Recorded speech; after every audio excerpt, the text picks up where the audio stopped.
Assalamualaikum warahmatullahi wabarakatuh. Bismillahirrahmanirrahim. Nahmaduka ya ghafuru ya syakuru. Masalli wa sallim barik ala sayyidina maulana Muhammadin wa ala alihi wa sahbihi asma'in nama ba'du. Kula niki cerita ibadah sing ringan-ringan mawon. Tapi dadekne mlebu swarga. Terus kula badhe cerita siji mazhab Hasan Syadzili. Terus Hasan Syadzili niku thariqah sing dianut Gus Wafi. Kula nggih beberapa kali dapat ijazah saking Mbah Mun, saking bapak kula. Di antaranipun nggih pesen teng Gus Wafi, sebagian lewat kula ziarah teng Barozak nggih. Barozak Termas. Abdul Hasan Asyadzili niku nate pas teng dalem ditamoni pemuda. Pemuda niku ngrutu. Di kampung kami banyak maksiat, di kampung kami banyak kesalahan. Niku sepundi? Jawab Abdul Hasan Asyadzili niku ringan. Sing jelas mboten sragen. Contohnya mboten sragen. Sakjane nggih persis, tapi umumane niku dereng ngeten sragen. Kok tenggen kula kathah maksiat ngeten-ngeten. Jawab Abdul Hasan Asyadzili enteng ngoten. Man ahabba alla yu'sawaha fi ardi alla yu'sawahu fi ardi faqad ahabba alla tadhara maghfiratu wa alla tadhara syafaatuhu sallallahu alaihi wasallam. Dadi wong bayangno donya ora ana salah iku padha karo ora kepengin roh ghafure Allah Subhanahu wa taala. Mulane mazhab Syadzili paling bandel, ngurusi wong bandel paling bandel nggih mazhab Syadzili. Nangger kiai Syadzili iku ora umate macam-macam. Mulane teng Indonesia niku penak, sing keturunan putih seneng Nabi, sing ireng nggih seneng Nabi, sing ora keturunan nggih seneng Nabi. Mulane setan niku bingung. Nyongkone sing seneng Nabi keturunan putih tok, sing seneng keturunan ireng ya seneng Nabi, sing ora keturunan ya seneng Nabi, sing lakenan ya seneng Nabi. Jadi kelompok itu kathah. Ini penting kalau aturaken mergi mazhab Syadzili niku pancen dados pembanding mazhab Said Abdul Al-Haddad. Mazhab Abdul Hasan Asyadzili niku sing paling masyhur diriwayataken dening Shahibul Hikam. Mergi Ibnu Athaillah As-Sakandari muridé Abdul Abbas Al-Mursi, Abdul Abbas Al-Mursi muridé Abdul Hasan sinten Asyadzili. Niku mazhab ingkang bener-bener jadi pembanding. Mergi teng bab husnudzon niku beliau itu pakar. Orang itu bisa yarjuwa hawal yaumil akhir. Orang itu bener-bener dibikin nyaman mbek Allah mbek Rasul. Misalnya ngeten, sampean sowan Allah iku kudu arep-arep disangoni. Kena arep disangoni berarti nganggep Allah iku medhit. Mulane tomak niku penting. Tapi mbek pangeran aja mbek wong, tapi mbek pangeran mbek. Dados limangka yarjuwa hawal yaumil akhir. Riyen niku zaman kula alit. Niku anggere ana santri lunga iku sangu sak umbalan. Mergo yakin kiai iku nyangoni. Lho diyakini nyangoni ku keren, berarti diyakini lomo. Lha kok yakin mlebu neraka, berarti nganggep Allah gak Rahman Rahim. Mulane yakin mlebu napa? Swarga. Mok modal urun maulid sak dina ora urun malah entuk. Terus niki wis rontok-rontok salah tapi muga-muga itu sepuro pangeran. Nggih wau. Nek sampean bener niku sifat ghafuri Allah nganggur, nggih. Kerhane efektif ana sing salah. Mulane wonten cerita wonten tiyang teng mulazam donga ya Allah kula paringi mboten nate salah. Iku jawabe pangeran fa'ina adhu ghufra. Wong ora tau salah sifat ghafur iku nganggur. Niki cerita sing sampean aja niru kula. Niki cerita ilmu. Niku mazhab Abdul Hasan apa? Asyadzili. Benten mazhab Said Abdul Al-Haddad itu jalure khauf. Dadi dosa gede apa cilik? Ora ana gede ora ana cilik. Kowe aja delok sing mbok dosani, aja delok dosane tapi delok sing mbok dosani iku sapa. Misale Gus Wafi ngutus santri teng mriki, "Cung, tukokno rokok." Rokok itu barang makruh misal. Mestinya kan santri oleh bantah, niki kiai ku piye to barang makruh kok kon nuku. Tapi masalahnya kan arah dituruti ya gelo tenan. Jadi aja delok kongkonane iku penting ra penting, tapi mukhalafah iku sababul fir. Misale kados kula niki teng mriki kan wonten botol minuman. Cung pindah rene itu kan barang sepele. Terus sampean takok urgensinya apa ya harus dipindah. Iku santri mangkelno to. Ya dipindah wae pokoke penting nu. Menurut itu cara pandang Said Abdul Al-Haddad. Ki aja geman bantah pangeran senajan to perintahe sepele. Piye-piye mukhalafah ngono iku jenenge nentang. Nah cara Abdul Hasan Asyadzili nggih boten barang gedhe mbek cilik kudu ana bedane. Wong ana kabair ana saghair. Masa WA janda beda mbek goncekno ya kudu beda. Wong WA tok kok padha mbek napa? goncekno iku kudu beda, kudu ana sawair, kudu ana napa? Kabair. Tapi cara Sayyid Abdul Haddad mboten delok sing mbok maksiati iku sapa. Sehingga khazanah kita niki penuh dengan ilmu. Mulane terus wonten bab ijtihad. Ijtihad niku ruangannya luas sekali. Ya kula bolak-balik nyontokno. Kula sakniki kan jare wong akeh kiai gedhe. Jare wong akeh kula niku kiai gedhe. Nek diundang manakipan tangga yo bingung. Ora teko sawane kiai gedhe sombong, diundang wong cilik ora teko. Teko iku mahjubno kiai sing ora tau pahayu. Kuwi bingung. Nyatane kula ora teko nggih do matur nuwun Gus. Athok kula mboten lakon. Nah kula teko kan mesti ordere teng kula mboten. Cara sing tok pitik gedhe nggih kula, salam templek gedhe nggih kula. Berhubung kula ora teko ngresgeni tiyang kathah. Saiki misal wonten takok, kiai gedhe diundang musala cilik kesunatan teko apa makruh teko? Cara ijtihad, cara sampean makruh teko napa kesunat? Kula misale diundang ning Sragen ning musala Penceng. Kula niku sunat teko napa haram teko? Haram ya bener lagi haram ya. Setuju haram. Mergo mahjubno ya haram setuju niku. Itu ijtihad. Ijtihad itu ranahnya itu karena nggak bisa ditebak. Ijtihad itu nggak bisa ditebak. Kalau ada cerita kata tentang ijtihad, niki betapa umat Rasulullah umat sing bejo, pilihan-pilihan ijtihadnya dibenarkan. Masyhur tentang cerita Bani Quraidah. Nabi ngendikan, engkau kue jogeman sholat asar kecuali sampai neng kampung Bani Quraidah. Ternyata kurang 2 kilo atau 3 kilo matahari itu mau terbenam. Sebagian sahabat sholat sebelum sampai Bani Quraidah karena takut sampai Bani Quraidah sudah kodok napa asar. Sebagian tetap sholat di Bani Quraidah meskipun sudah kodok asar. Ketika lapor Nabi semuanya dibenarkan. Semenjak itu ada pintu sing darani pintu napa ijtihad. Mengenai kalau bolak-balik cerita, wonten kiai nak tangkok, cung kowe ngaji wek sapa? Ngaji kalian tiang niki. Kiaimu tahu nangis mboten? Lereni ngaji wek kiai ra iso nangis, berarti atine atos. Nak Abdul Hasan Asadili takoki cung kowe ngaji wek kiai sapa? Kiai fulan. Tahu guyu mboten nate. Lereni kiai ra iso syukur mbok jeni. Kiai ra iso syukur kok mbok jeni.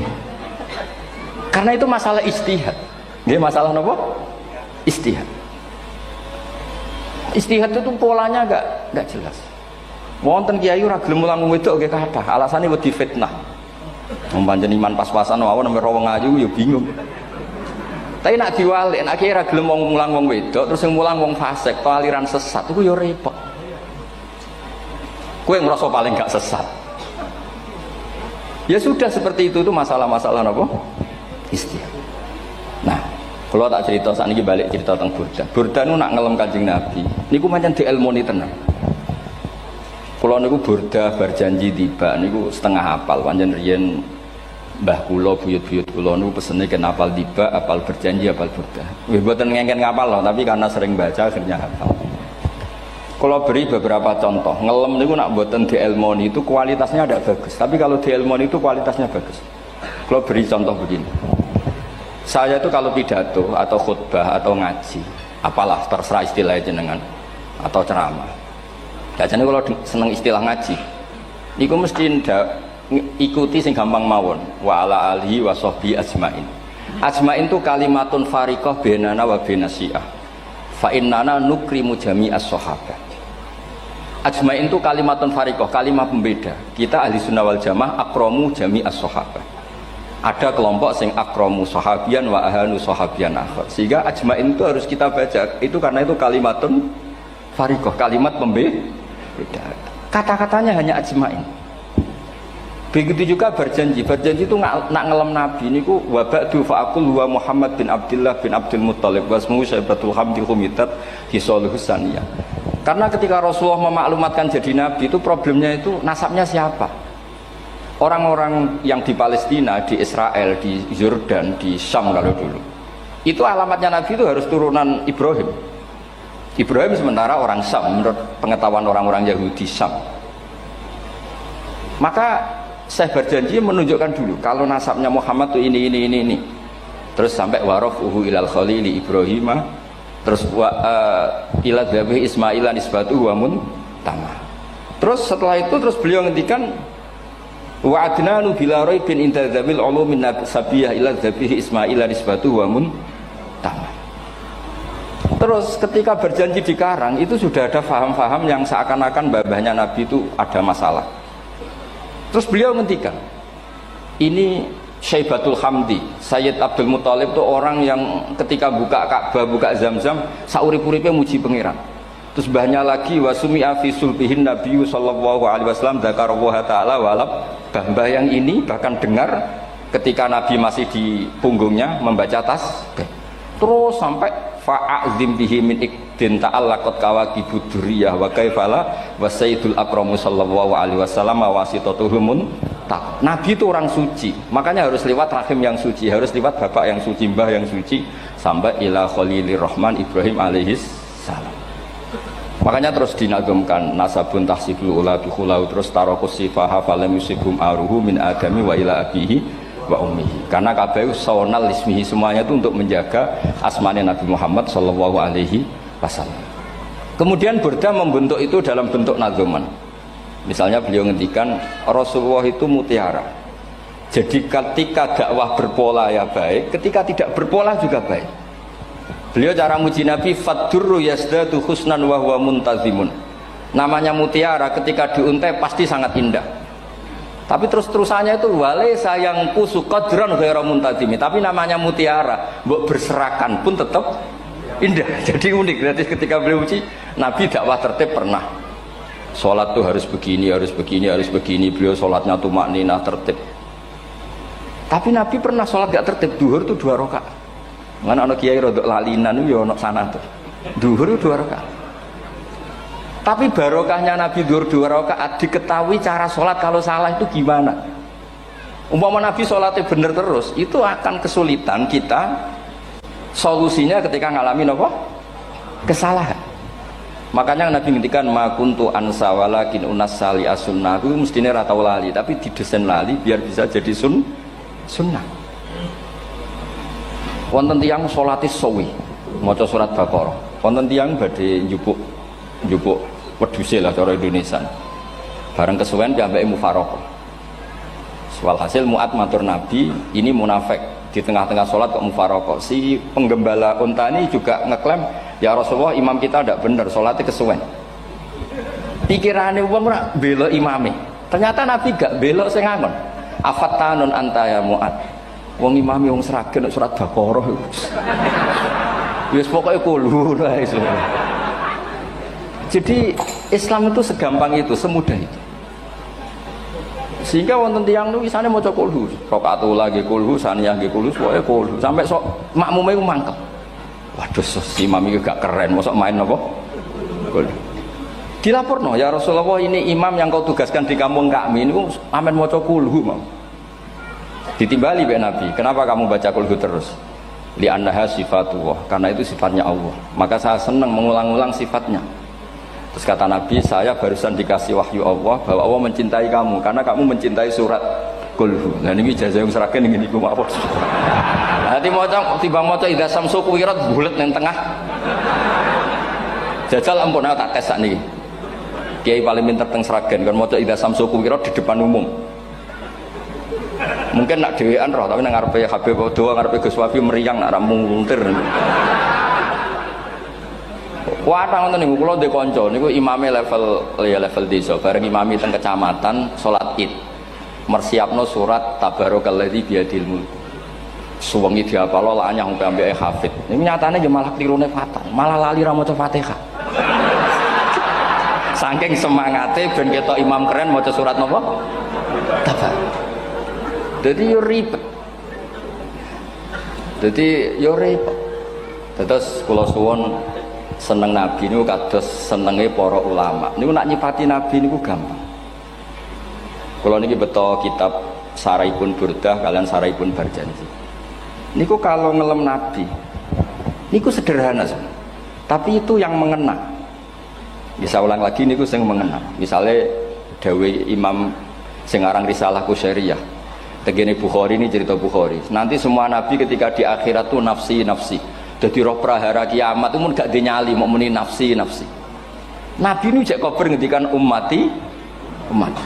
Ketika semua nabi ku pelo wis ra iso muji pangeran, Nabi Muhammad di depan Allah tesih saged muji. Fa ahmaduhu bima hamida allamani ha rabbi. Ketika nabi lain sudah tidak punya nyali bilang alhamdulillah, Rasulullah masih punya nyali bilang alhamdulillah. Sehingga fa Muhammadun ahmadu min ghairi.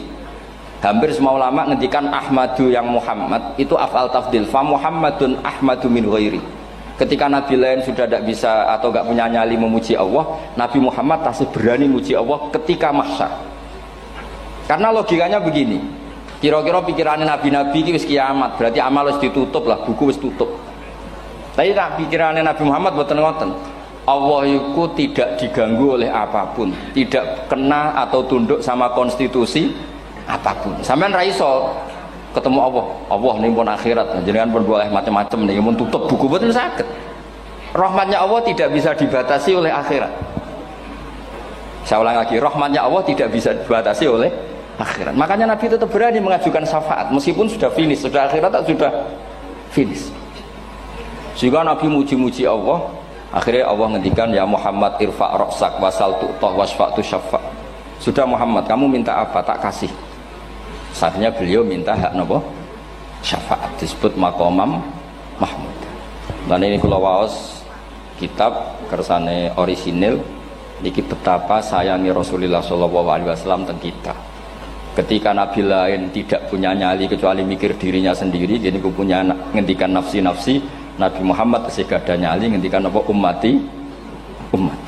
Itu bukti bahwa nabi itu enggak pernah enggak mikir umatnya. Wala sawfa yu'tika rabbuka apa? Fatartu. Ini nabi cek jawab, fa la ardo wa wahidun ummati finnar. Kalau engkau memberi saya sampai saya puas, maka saya tidak puas dan satu dari umatku masih menjadi ahli napa? Neraka.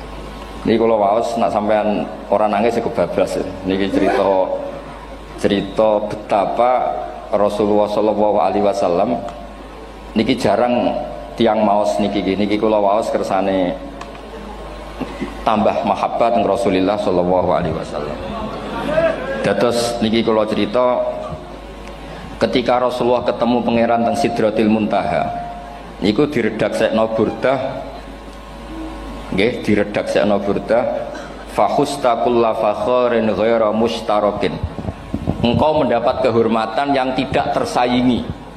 Fakhusta kulla fakharin ghaira mustarakin. Jadi engkau mendapat kehormatan yang tidak akan tersaingi. Wajusta kulla maqamin ghaira mustahami. Atau wakhusta kulla maqamin ghaira mustahami. Dan engkau mendapat satu derajat yang enggak mungkin tersaingi. Mustaham itu enggak tersaingi lah. Walhasil ternyata derajat itu apa? Gini ku ketika Rasulullah ketemu Allah Ta'ala teng Sidratil Muntaha niku Sayyidah Aisyah radhiyallahu anha tangklet, ya Rasulullah mal ladzi auha ilaika rabbuk idz qala fa auha ila abdihi ma auha. Qala ya Aisyah aturidina anta alami ma la ya'lamuhu Jibril wala Mikail wala nabiyyun mursalun wala malakun muqarrabun. Nggih Aisyah, bagaimana mungkin kamu tanya sesuatu yang bahkan Jibril itu tidak tahu, Mikail itu tidak tahu, dan semua malaikat yang dekat maupun Nabi yang jadi Rasul semuanya tidak tahu hubungan saya, kedekatan saya dengan Allah membicarakan apa. Niku sing dimaksud burdah kaima tafuza biwaslin ayya mustatarin wonten sing maca ayyi mustatarin anil uyuni wasirrin ayya muktatamin. Jadi Nabi ketika ketemu Allah di Sidratil Muntaha itu ada misteri yang hanya Nabi yang tahu. Nabi niki ibu-ibu harus bangga Sayyidah Aisyah jenenge bojo wani tanglet. Ambek Nabi itu sing ngeles. Itu rahasia yang Jibril saja tidak tahu, Mikail saja tidak tahu, masa kamu tanya? Niki khase wong putri nih. Ya Aisyah, as'aluka bi Abi Bakrin ila ma a'lamtani. Gimana cara Jawa tak kadak nomor tuamu nak gak gelem cerita. Terus kunane kuno niku nggih wong wedok niku saged ngancam niku. Dadi kamane wis ngancam. Aku lapor bapakku, aku juga mulai sama nanti bojo kapan. Ya rada ribet jenengan ngadepi wong wedok niku lagi ribet. Terus faqala akhirnya Nabi cerita, tapi ya tentu tidak semuanya diceritakan. Inni lama kuntu qaba qausaini qultu Allahumma innaka adzabta al umam ba'duhum bil hijar wa ba'duhum bil masih. Oh ya, ini halaman 63 62 teng kitab Khasyatul Bajuri alal Burdah. Ya, kitab Hasyatul Bajuri alal Burdah. Ya Allah, Engkau menyiksa umat-umat sebelum umat saya, sebagian bil hijarah wa ba'dum bil mashi wa ba'dum bil khosfi. Fama anta fa'ilun bi ummati. Lalu yang akan kau lakukan untuk umatku itu apa? Reputasi jenengan sama orang-orang yang durhaka itu selalu menyiksa. Ada yang pakai batu, yang dilikuifaksi, ada yang pakai ini. Mosok umatnya kekasih jenengan podo ngoten. Dadi Nabi ku mun nego lah. Nego supaya enggak sama. Faqala unzilu alaihimur rahmah min ananis sama wa ubaddilu sayiatihim hasanat. Saya ndak seperti itu dengan umatmu. Waman sa'alani a'taituhu waman tawakkala saterusé. Terus wa fid dunya asturu alal usad wa fil akhirah usyaffi'u kafihim. Orang-orang yang masih maksiat di dunia tak kasih hak tobat, dan nanti di akhirat tak kasih hak syafaat. Engkau tak kasih hak syafaat. Mulane ini penting dingertosi bilih ukuran nabi baik itu gampang nak sampean ngaji ngangge ilmu. Syafaati li ahlil kabair min ummati. Sok syafaatku kanggo ngomong sing salah akeh. Wong nabi ku ora melok dosa kok mikir nyafaati. Nek rapi-apike wong ora mungkin. Wong sing dosa iku sampean, sing salah sampean, sing mikir solusine Kanjeng. Nah, lho wong kok apikane ngono iku gak mungkin ta wong piye. Wong sing salah ku sampean, sing diutang yang sampean, sing kasus ku sampean, sing mikir Kanjeng. Nah, itu cara ulama ngelem Kanjeng Nabi. Mulane khodam tuhu bimadihin astaqilu bihi dzunuba umrim madha fi syi'ri wal khodami. Dadi aku ngelem Nabi iku sebagai bentuk ngelem sing dadekno dosaku ben disepuro pangeran. Misalnya kita suka Alphard, muji Alphard, suka Innova, muji Innova, suka kebun, muji kebun. Sing ribet tuh nak suka hewan, seneng kucing nggak ngelem kucing. Lu bareng ngelem Kanjeng Nabi kok ora iso. Lane jari Burdah, aku iku ngelem apa tau iso, mosok aku ora tau ngelem Kanjeng Nabi. Makanya terus beliau hidupnya, kemampuan syairnya didedikasikan hanya nggo ngelem Kanjeng Nabi Muhammad sallallahu alaihi wasallam. Makanya terus ngendikan wa huli kholasi khairal multazim. Saya dedikasikan kecerdasan saya untuk ngelem Kanjeng dan Nabi, dan itu solusi terbaik. Lalu nak ngelem Kanjeng Nabi kadang kebablasan, sampai dikritik banyak ulama karena kebablasan. Gini masyhur beliau ngendikan wala yadi ka rasulullah jahu kabi idzal karimu tajalla bismi muntaqimi. Wonten naskah sing tahalla duka wau teng mriki diwaos napa tahalla napa tajalla tahalla ya. Wonten naskah tahalla wonten tajalla artosipun ngeten. Ya Allah, nabimu ini engkau gelari nabi yang ar-raufur rahim, sebagaimana yang sering disebut Habib Ali Al-Habsyi. Jika nabimu itu ar-raufur rahim, maka ketika engkau mau menyiksa saya dengan atas nama engkau al-muntaqim, zat yang tukang nyiksa, yang menyiksa, maka gelar engkau kepada nabi yang raufur rahim itu kamu kemanakan? Jenengan kudu konsisten, terus kadung ngarani nabi ini jenengan raufur rahim. Maka sifat jenengan yang muntakim jangan pakai dulu, karena saya ini umatnya Nabi yang kamu beri gelar Raufur Rahim. Paham tak jenengan? Maksudnya ya aja sida nyiksa wong kadung mbok arani Raufur Rahim. Dadi wala yadi ka Rasulullah jahu kabi idzal karimu tajalla tatahalla bismimun takim. Terus sing aran Burda jenenge Muhammad. Allah kadung janji wong sing jenenge Muhammad ora bakal disiksa. Sebetulnya maknanya ya Muhammad Sayyidul Anbiya nih. Tapi ketika ono panggilan Muhammad ke depan, Muhammad gak boleh disiksa. Jeneng kula nggih Muhammad. Terus Burdanu saking yakinnya ngendikan fa innali zimmatan minhu bi tasmiyati Muhammadan wa huwa afal khalqi biz zimman. Gusti jenengan kudu eling nami kula niku Muhammad. Wong sing jenenge Muhammad itu ora oleh disiksa. Padahal maksudnya ora oleh disiksa kan Kanjeng Nabi Muhammad, tapi piyambake namine Muhammad. Terus ngendikan malih in ati dzamban fama ahdi bimun taqidi minan nabi wala habli bimun sorim. Gusti kula pun iman mbek jenengan. Iman itu nilainya tertinggi. Jenenge iman nilai tertinggi, maka iman nggak bisa dibatalkan hanya karena saya salah. Berarti pangeran kok diruwayu dipeksa kudu ngakoni nek dene umat Rasulullah sallallahu alaihi wasallam dan in ati lamun nekane ingsun dzamban ing dosa. Fama ahdi bimuntaqidin, maka perjanjian saya dengan engkau tidak boleh dibatalkan. Itu termasuk hebatnya umat Rasulullah sallallahu alaihi wasallam, apapun salahnya niku tetap diakoni umat Rasulullah sallallahu alaihi wasallam. Mergo termasuk kelebihan Nabi niku gak ada hak napa? Syafaat. Nggih eling-eling termasuk kelebihan Nabi uga ada hak napa syafaat. Meskipun kita tetap khawatir jenenge dosa nggih istighfar, tapi aja dadi putus asa mergo napa in anti dzamban fama ahdi bimuntaqidi minan nabiyyi wala habli bimun sorim. Terus niku cerita-cerita madhe ulama teng Rasulullah sallallahu alaihi wasallam. Mereka milih kata-kata sing wong apik eling terus. Nggih eling terus. Wau kados wau fadurru yasdatu husnan wa wa muntazimu wa laysa yang kusu qadron ghairumun. Jadi dulu tuh pernah ada faham-faham sing cara zahiri hadis iku abai nabi itu seperti ini cara zahiri hadis. Tapi ahli sunnah wal jamaah terus di pendapat bapak nabi ku min ahlil jannah. Mergo apa? Wa kaifala wa sayyidul akramu sallallahu alaihi wasallam wasitatul muntaqah. Nabi itu orang suci, pasti lewat rahim-rahim yang suci. Minal aslabi thahira ilal arhamiz zakiyatil fakhira. Itu logika yang dibangun. Sehingga terus mantep baru kayak wau mau sedibak mau berjanji kiyakan wong Islam an-nabi min abihi wa ila jaddi sampai Adam niku kabeh tarokus sifaha falam yusibhum aruhu min adami wa ila abihi wa ummi. Begitu juga masalah iman. Soal misalnya ada pertanyaan ilmiah, lalu Ibrahim gimana? Karena nanya Azar itu kafir. Zaman ada Nur Rasulullah sallallahu alaihi wasallam, Azar belum kafir. Setelah intikal ke Ibrahim baru Azar kafir. Atau ada yang menjawab istilah abun di situ itu majaz. Sebetulnya Azar bukan bapak kandung tapi apa? Paman. Selalu ada jawaban ilmiah dari ulama-ulama ahli sunnah wal jamaah. Tapi kalau pesen teng jenengan sementing niku mau dibak berjanji napa bodan ada 1-2 bait yang jenengan tahu maknanya. Sehingga nanti kualitas mahabbah kita, kualitas kecintaan kita pada Rasulullah sallallahu alaihi wasallam niku tambah. Misalnya ngeten, kula kan nekuni tafsir ya. Ada ayat rubama yawaddul ladzina kafaru law kanu muslimin. Niku hampir semua mufassir konsensus sepakat jeng ben nek wong Islam mlebu neraka. Niku sampean kudu donga, nek mlebu neraka muga-muga jejer wong kafir sing kecangkeman. Niku dinyek.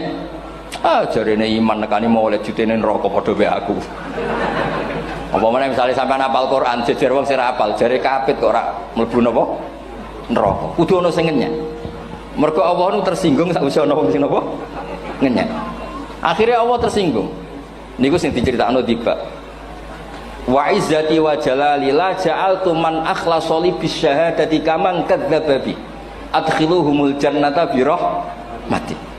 Ora iso wong dekne tauhid apapun salahe wong dekne ndek tauhid ora ngarah dadi ahli neraka selawase kaya wong kafir. La ja'altu ora bakal gawe sapa ingsun man akhlasa li bisyahadah orang yang tauhidnya benar kaman kadzdzaba bi sebagaimana orang yang tidak bertauhid sama saya adkhiluhumul jannata bi rahmati. Padahal Allah dilapuri malaikat, malaikatnya kira diprovokatif.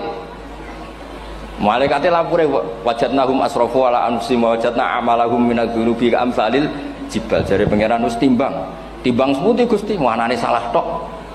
Reputasine salah tok. Ghairu annahum yasyaduna alla ilaha illallah wa anna muhammadar. Niku jawabe pangeran wa izzati wa jalali la ja'altu man akhlasoli kaman kadzdzaba bi adkhiluhumul jannata bi rahmati. Nah, lafat-lafat seperti ini kita akan punya harapan ketika ndelok umat sing carane iman tesih blepotan, carane salat cek blepotan, carane zakat cek blepotan. Kita selalu punya harapan barokahnya iman, barokahnya mahabbah ning Rasulullah sallallahu alaihi wasallam, mereka tambah hari tambah baik. Jangan beragama yang tidak punya harapan, karena agama ini bagi yang punya harapan. Dimangka yarjuwa wal yaumal akhir, bukan yang tidak punya harapan.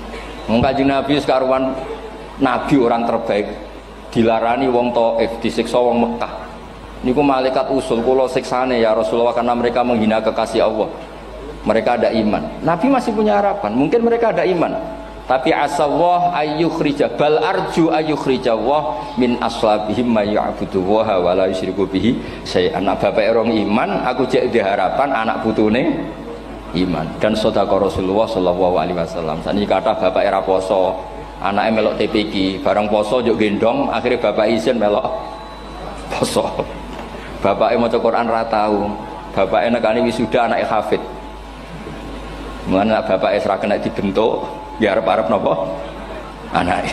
Nah anaknya ra kena dibentuk ya arep-arep putune nganti Imam Mahdi turun nang ngoten pokoke agama niki limangka nayarjuwa wal yaumal akhir. Terus kula suwun sak napa mazhab Abdul Hasan Asyadzali nggih pancen mazhab niku kathah tapi kula suwun agama teng zaman akhir dawuh Mbah Mun kudu kathah rojae.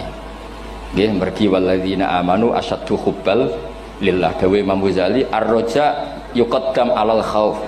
Mergo roja dadekno mahabbah. Orang yang punya harapan itu lebih mudah mahabbah. Dan hubungan kita dengan Allah itu hubungan mahabbah. Ini ku walladzina amanu asyaddu hubbal lillah. Saman roh anake wakal kok hubungane putus asa mesti maksudno. Tapi nek hubungane iso wae saiki nakal so ben gak. Iso wae saiki goblok so ben gak. Senajan to so ben ra terbukti lah, penting hidup itu ada harapan. Guys, penting hidup itu napa? Ada harapan. Kata ulama ngendikan afdhalul ibadah intizarul farad. Apa-apa ibadah selalu punya napa? Harapan. Terus Indonesia yang seperti ini kita berharap akan lebih baik, akan lebih baik. Wong cilik kula niku sing jilbaban mau keluarga ketok. Saniki kathah tiyang napa?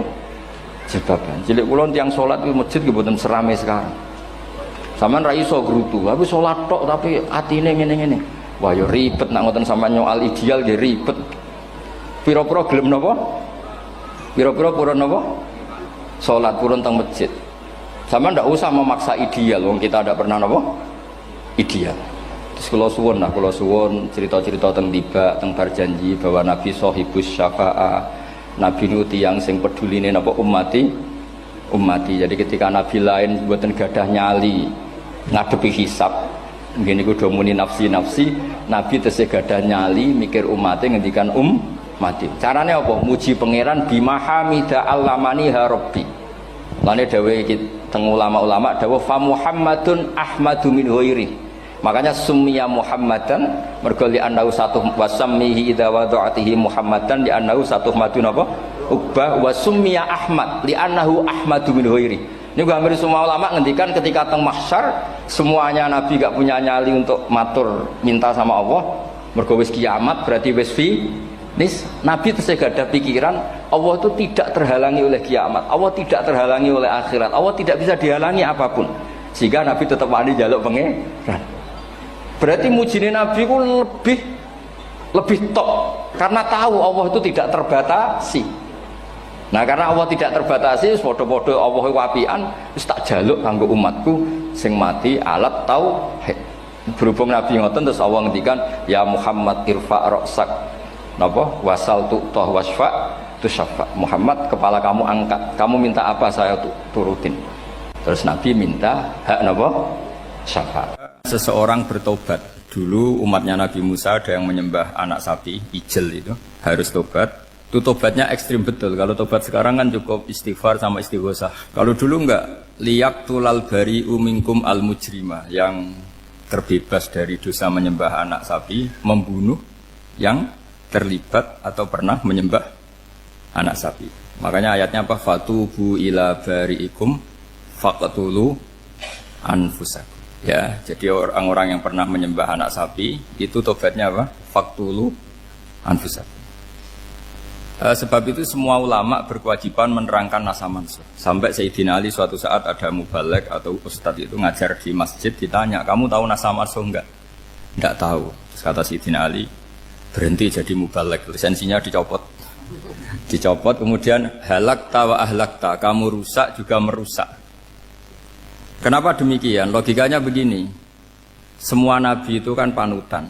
Saya ulang lagi ya, semua nabi itu panutan. Tapi kalau kamu tidak tahu nasaman, so jangan-jangan kamu ikut nabi sebelum kamu, yang nasahnya itu syariatnya sudah apa?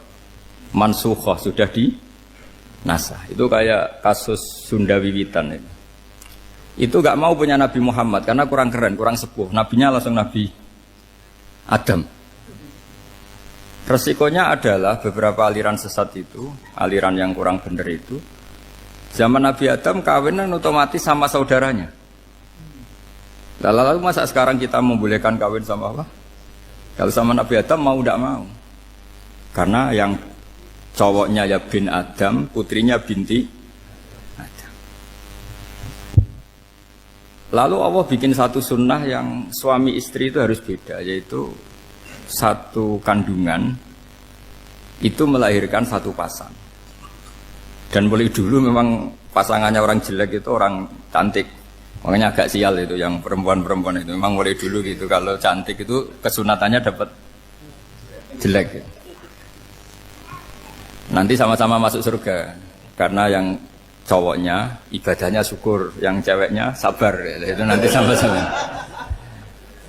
Nah kebetulan si Qabil itu ganteng sekali Qabil.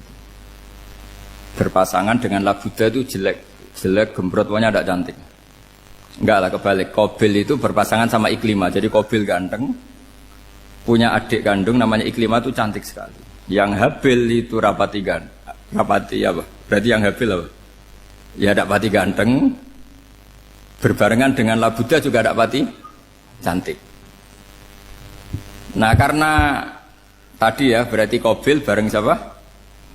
Iklimah, Habil, Labuda. Maka untuk kawin ini nggak boleh satu kandungan. Jadi dulu karena nggak ada perbedaan ibu bapak, mau tidak mau beda. Yang penting beda. Yaitu akhirnya apa? Qabil dapat Labuda, yang Habil dapat Iklimah karena beda kandungan. Itu sudah cukup. Nah, akhirnya kan nggak terima si Qabil. Masa orang ganteng dapat orang jelek. Jadi mulai dulu itu maunya orang ganteng ya dapat orang cantik, nggak terima. Tapi Allah ngatur seperti itu. Akhirnya terjadi percekcokan. Nah, dulu itu semuanya itu religius, sehingga ukuran percekcokannya masih religi, yaitu ya gini saja, kita ngadakan kurban, yang diterima itu ya menang. Ya ternyata dalam kompetisi itu yang menang siapa? Habil. Akhirnya Habil jadi menikahi siapa? Iklimah. Kalau sekarang kompetisinya kan siapa paling kaya ya menang, lebih gampang. Nah kemudian bayangkan misalnya, ya saya ini menerangkan asa mansuh. Kita semua sering ngomong, sering berkoar-koar, sering menyarankan atau mewajibkan para nabi itu panutan dalam semua perilakunya. Ternyata ada beberapa perilaku yang sudah dinasakh atau dihapus ketentuannya oleh syariatnya Rasulullah Shallallahu Alaihi Wasallam. Maka mengenali asa mansuh itu keharusan dalam ulumul Quran. Ya.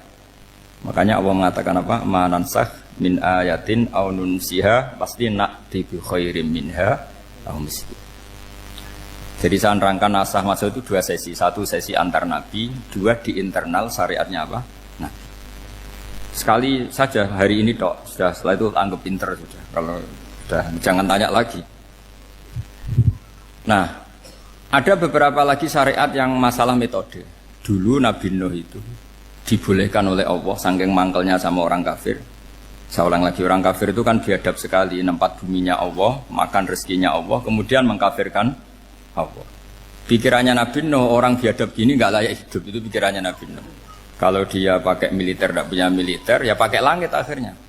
Pakai kekuatan langit, beliau berdoa, Rabbi la tazar alal ardi minal kafirina dayyar. Innaka intazarhum yudillu ibadaka wala yalidu illa fajirong kafar. Ya Allah, mereka ini orang-orang kafir. Padahal pakai bumi engkau, pakai rezeki engkau. Matikan semua saja. Jangan sisakan satupun. Karena kalau masih sisa, nanti anak turunnya ya gitu. Gennya gendo ya pasti melahirkan gendo. Gen. Wala yalidu illa fajirong kafar. Kalau kamu sisakan pasti melahirkan generasi gendo lagi, kafir lagi. Dituruti sama Allah. Kecuali orang 80 yang ikut Nabi Nuh. Nah orang 80 yang ikut Nabi Nuh ini selamat karena iman. Maka generasi yang sekarang ini termasuk saya semua ini semuanya turunan orang iman. Maka kita ini punya dua status. Satu, Allah kadang manggil kita ya Bani Adam karena faktanya kita turunan Nabi apa? Adam. Panggilan kedua adalah Zurriyataman Hamalna Ma'nu. Orang-orang sekarang itu pasti turunan orang yang ikut perahunya Nabi Nuh. Jadi nasab kita ini sudah steril. Sudah tidak ada nasab lewat kafir karena yang kafir sudah habis. Semua orang sekarang itu turunan Nabi Nuh, yaitu disebut apa? Zurriyataman Hamalna Ma'nu. Yaitu sekitar orang 80. Nah, oleh Allah Subhanahu wa taala syariat seperti ini pernah dituruti, yaitu akhirnya mereka mati semua kecuali orang 80 yang mukmin. Tapi uniknya Allah apa? Era Rasulullah sallallahu alaihi wasallam, nabi kita Nabi Muhammad itu diutus rahmatan lil alamin. Ketika Nabi didustakan, diusir, disakiti, malaikat gunung, beberapa malaikat sing ahli adab spesial eksekutor lah kira-kira gitu. Muhammad kamu bilang saja ke saya, kalau kamu ingin orang-orang Mekah Abu Jahal CS, saya hancurkan. Tapi apa kata Nabi? Saya berharap kalau mereka belum iman, anak cucunya iman. Karena bagaimanapun sperma ya, atau calon bayi atau calon keturunan itu kan ada fi aslabir rijal atau fi zuhurir rijal. Jadi kalau dalam ilmu agama itu gen manusia itu disimpan di zuhurir rijal, di punggung lelaki, nanti dipindah ke arhamin nisa. Logikanya gini, ini dengerin ya, logikanya gini, misalnya Abu Jahal itu di situ ada orang namanya Ikrimah, itu anaknya Abu Jahal, itu orang mukmin, akhirnya ya jadi orang alim. Abu Lahab itu di rahimnya, di punggungnya ada perempuan namanya Darroh, akhirnya juga orang mukminah. Saya berikan contoh. Khalid bin Walid itu anaknya Walid. Walid itu musuh besarnya Rasulullah, tapi di punggungnya ada orang bernama Khalid. Ini dengerin. Nah, di punggung ini kira-kira Allah sudah tahu apa belum? Jawabannya sudah tahu. Artinya kalau ini mati atau kamu bunuh, kamu sebenarnya nggak bunuh orang kafir saja, bunuh calon orang mukmin yang sekarang masih bersemayam di punggungnya orang-orang kafir. Jadi bisa saja orang yang sedang kafir itu ada sekian calon generasi yang suatu saat mukmin. Itu syariat yang diajarkan ke Rasulullah SAW. Karena kasofnya Nabi, kasof itu satu kondisi di mana seorang Nabi itu dipertontonkan sesuatu yang nggak kelihatan. Itu dalam bahasa Arab kasof atau mukasyafah. Nabi dipertontonkan ternyata banyak orang kafir yang di punggungnya itu ada calon generasi mukmin atau muslim. Akhirnya Nabi gak berani. Jangan bunuh. Mungkin bapaknya ada iman tapi anaknya iman. Betul, Abu Jahal punya anak Ikrimah, Abu Lahab punya anak Darroh, Walid punya anak siapa? Walid. Itu mirip seperti kita. Bapak era sholat, anak ETPK sholat. Akhirnya bapaknya katut sholat. Banyak gak di Indonesia? Bapaknya tidak bisa baca Quran, anaknya hafid. Nah itu kalau bapaknya kamu habis, tidak ada yang meselin. Makanya biarkan hidup saja. Nah, artinya gini, andai kan tidak ada ulama yang menerangkan nasa mansuh, dikira syariat Nabi Nuh itu abadan mu'abbadat, selamanya lama. Sehingga main teror sama orang kafir sah berdasar Nabi Nuh. Padahal kita sudah ganti Nabi. Yaitu syariatnya Rasulullah SAW, masyhur itu ketika Nabi ngendikan, saya tidak minta mereka dihukum, tapi ya Allah saya minta Allah mahdi qaumi fa innahum layak lamun. Mereka kafir itu karena tidak tahu. Sehingga ada periode. Loh kalau perang itu beda, perang itu konteksnya duel, itu tidak harus sama Abu Jahal, Abu Lahab. Ada penjahat mau bunuh kamu wajib perang enggak? Wajib. Penjahatnya meskipun muslim apa harus kafir? Meskipun muslim. Maka kata ulama fikih sebetulnya perang duel itu bukan syariat muslim sama kafir tok. Masih muslim sama muslim, misalnya ada orang mau merkosa istri kamu, terus dia pamit gini, saya muslim loh, beri hak loh. Enggak bisa. Saya penjahat loh, muslim, jadi kamu nggak boleh merangin saya, ngelawan saya kan muslim. Nggak bisa, tetap harus dilawan. Makanya kata ulama-ulama fikih, pertarungan sama musuh itu tidak harus sama orang kafir. Orang muslim pun yang mengganggu kehormatan kita, misalnya mau merkosa istri Anda, itu harus dilawan. Makanya Nabi ngendikan, mangkutilah duna mali fahuwa syahid, mangkutilah duna harimi fahuwa syahid. Orang yang mati karena membela kehormatan keluarganya atau hartanya, maka dia mati syahid. Dan penjahat yang mati ini muhaddarun damu, diabaikan sehingga enggak kena kisos, pembunuhnya enggak kena. Misalnya ada penjahat mau bunuh kamu duel menang, kamu enggak kena kisos karena ini muhaddarun damu, diabaikan kehormatannya. Padahal dia muslim, apa? Muslim. Ini perlu. Jadi ini mengaji ini agak jelimet tapi gampang. Kan kalau paham enggak paham selesai, jadi enggak baca selesai itu. Sehingga kalau nggak ada nasa mansuh, maka orang selalu berpikir, pokoknya yang penting ikut Nabi. Nah itu bahayanya kalau Anda tidak tahu detail, jangan-jangan syariat yang kamu ikuti itu syariat yang sudah berstatus mansukhoh, telah dicabut. Dan itu banyak. Makanya kata Sayyidina Ali ketika ada orang ngajar nggak tahu nasa mansuh, halakta wa ahlakta, kamu rusak dan merusak orang lain. Seperti tadi pernah ada kawin itu satu turunan, yaitu era Nabi Adam. Masa kita sekarang kawin sama satu turunan, kan nggak mungkin. Ya kan? Pernah ada membumi hanguskan orang kafir, yaitu syariatnya Nabi Nuh. Itu dihapus oleh syariatnya Nabi Ibrahim dulu. Yaitu Nabi Ibrahim menghentikan apa? Faman tabi'ani fa innahu minni wa man asani fa innaka ghafurur rahim. Ya, kalau orang ikut saya ya Allah ya pasti golongan saya. Kalau yang masih maksiat, masih balelo, saya berharap engkau ampuni. Akhirnya banyak orang kafir tobat. Coba era Rasulullah itu semua orang kafir Mekah itu kafir. Nabi belum wafat. Itu sudah ada 114.000 mukmin semua. Jadi Nabi menangi mayoritas orang menjadi mukmin dari mayoritas kafir. Yaitu disebut wara'aitan nasa yadkhuluna fi dinillahi afwaj.